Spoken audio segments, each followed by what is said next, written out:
What is up, guys? Man, Real Diversity here. We are back with another Hero No Soro review, basically. And I think, man, sorry, last week we did not, we weren't able to get the last episode up, but we are gonna get this episode up today. The episode came out today, and I want to make sure I got it out today. Made this video, just finished the episode, and we're gonna talk a little bit about last episode, just because, like I said, I didn't make a video on it, so just really quick, we're gonna cover just a little bit about that one, and things like that. So first and foremost, welcome back if you're back. And anyways, what we normally do here is it's more so like a podcast. Ain't gonna be much to watch on the video. We more so gonna just talk about the episode, what we saw, what we think, what I feel, and then also I actually added some clips at the end of this. So if you guys, this is the first time I've put like clips of the episode in, besides just pictures and stuff, the clips of the episode in the video. So it's some of those later at the end of this.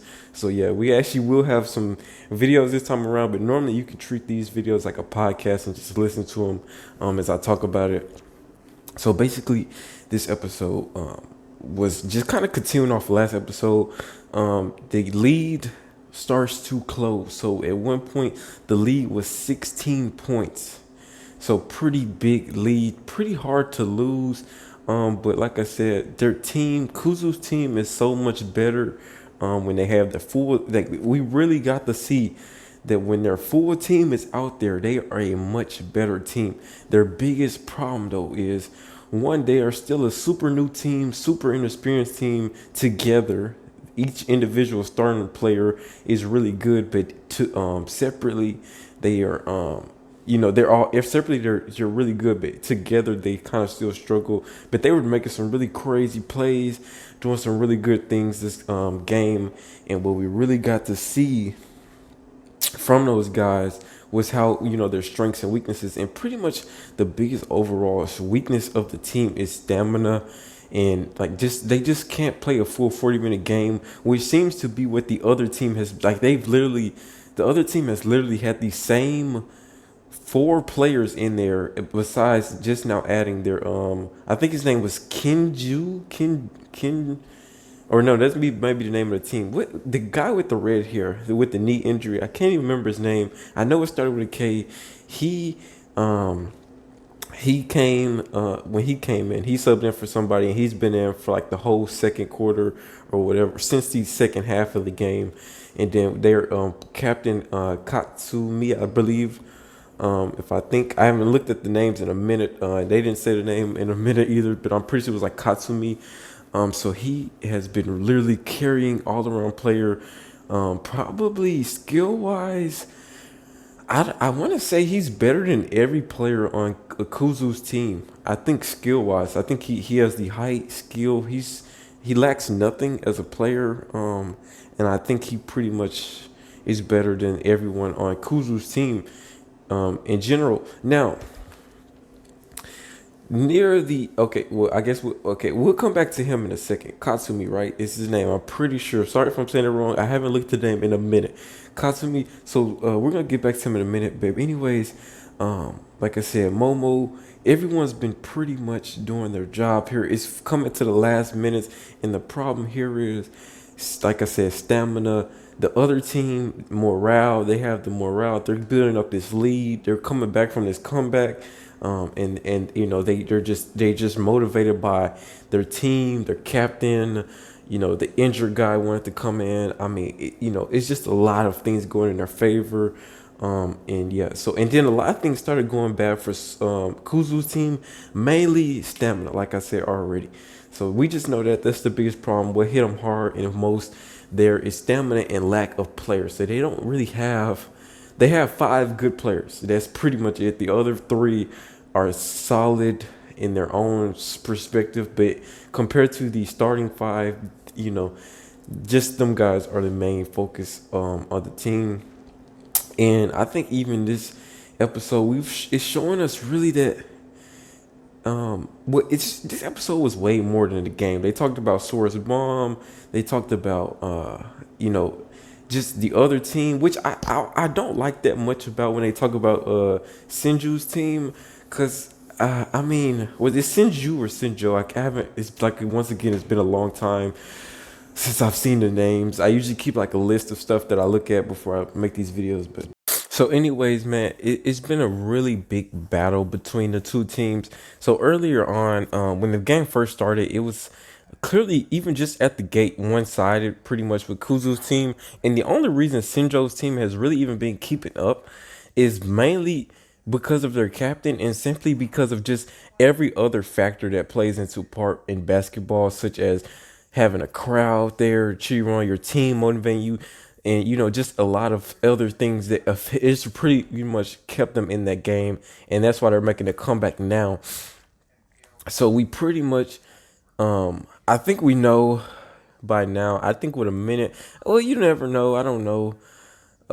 Had this episode ended with Momo getting fouled, I think they're still at a 4 point lead right now. Momo has to make these free throws if he really wants to seal the deal, which we know Momo isn't a shooter, so we have no idea how this is gonna play out. And my assumption is he's just gonna straight up just miss both of them, but it won't matter too much with a 4 point lead if they can just hold them off another possession with a minute left. I think they just gotta hold them off another possession, wait the shot clock out, and get a good foul free throw shooter in there, and maybe Sora can probably come back in to shoot some free throws. Honestly, it's in my opinion. But like I said, this episode mainly wasn't just about the game.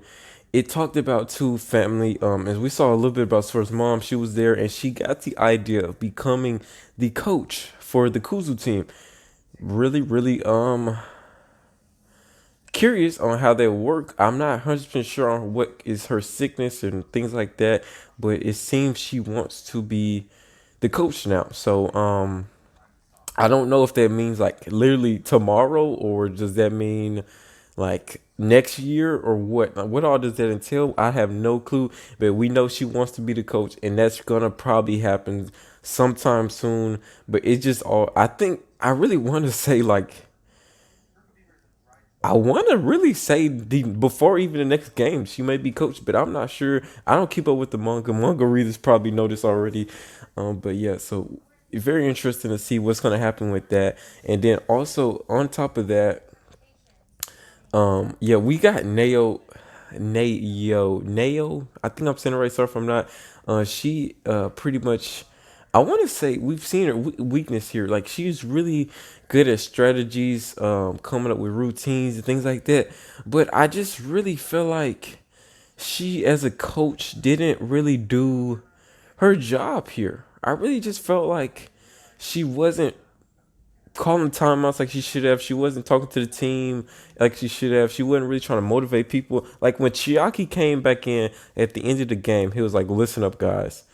We all didn't struggle or whatever, but we need to win this. Like our life depends on it, pretty much." She ain't not giving no speech like that at all, and it just seems to me that that right there is another sign of just, yeah, if you're not motivating your team constantly, it makes it kind of hard for them to, I guess, play at their best. So I don't know. I just feel like she should have been kind of doing a little bit more of that, but whatever. And also, guys, yeah. So basically, Sora, we really got to see Sora.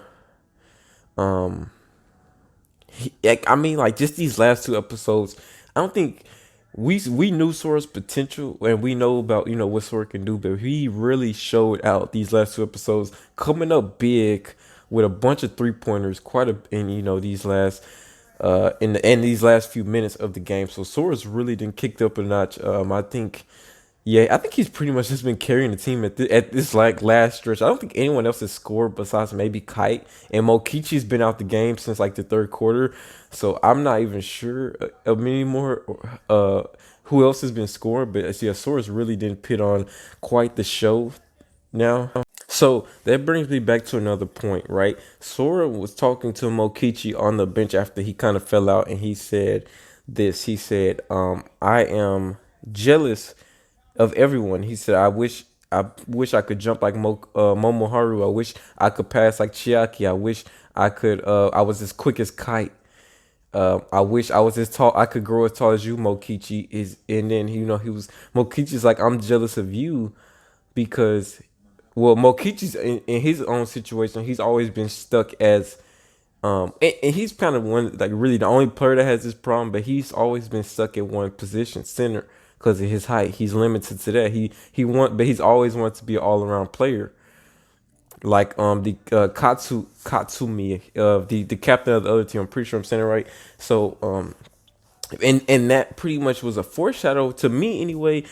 He was saying you have so much potential to Sora, and it made me realize I didn't really think about it, but Sora is only a freshman, and I don't know how sure he is, but he is definitely has so much time and still room to grow.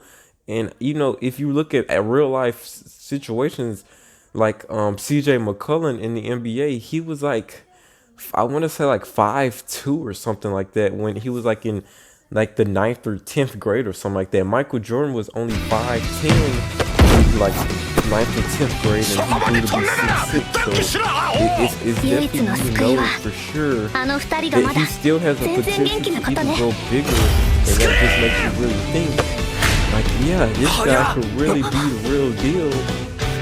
If he, gets a little bigger, he does. I mean, he's still very skillful already, and just add height to what he already has, and he will almost be a pretty much unstoppable player. So I think that's where they're kind of leaning towards there, and that's what I think we're gonna see later on with Sora. Is we're gonna see, maybe not now, obviously, but maybe if they do a time skip or gap or whatever, we're gonna see a whole different Sora, and it really shows his real potential. Now, that's what I really feel like this episode did. I really feel like this game should have ended this episode. Really sadly it didn't, but we will, I guess, we see the end of the next episode, and we'll see the aftermath and all that good stuff. We'll come with another video, and once again, I hope you guys enjoyed this. Hope you enjoyed the basics of these episodes. Sorry we didn't make one last week. Hope you enjoyed this one. We will be trying to start another anime soon. I want to do Demon Slayer, but I'm gonna watch the whole season, maybe do a review of the anime soon. So just stay tuned. If you guys really enjoyed this, please leave a thumb up, drop a comment, and also subscribe. Whatever.